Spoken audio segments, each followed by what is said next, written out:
নমস্কার, আজ আমি আপনাদের দেখাবো কিভাবে যে স্টুডেন্টস ফিস ডিফল্টার আছে তার মার্কশিট কিভাবে ব্লক করবেন। প্রথমে অ্যাডমিন লগ ইন করতে হবে উইথ রেসপেক্টিভ ইউজার নেম এবং পাসওয়ার্ড। দেন বিটাতে ক্লিক করতে হবে। এই হোম পেজ ওপেন হবে।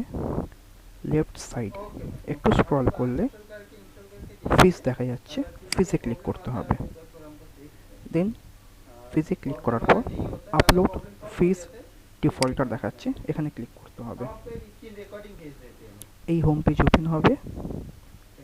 এখান থেকে যেই ক্লাসের স্টুডেন্টসকে ব্লক করতে চাইছি সেই ক্লাসে চুজ করতে হবে, সেকশন চুজ করতে হবে, ডাউনলোড এক্সেল ফাইল করতে হবে।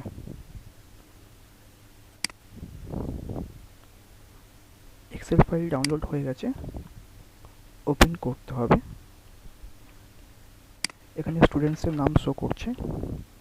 যে স্টুডেন্টস ফিস পেমেন্ট করেনি এখানে ক্লিক করার পর ইয়েস আর নো ড্রপ ডাউন থেকে চুজ করতে হবে। নো সিলেক্ট করা মানে সেই স্টুডেন্ট ফিস পেমেন্ট করেনি এবং এই ফাইলটাকে আপলোড করে দিতে হবে, তাহলেই ব্লক হয়ে যাবে, মার্কশিট সে দেখতে পারবে না। ধন্যবাদ।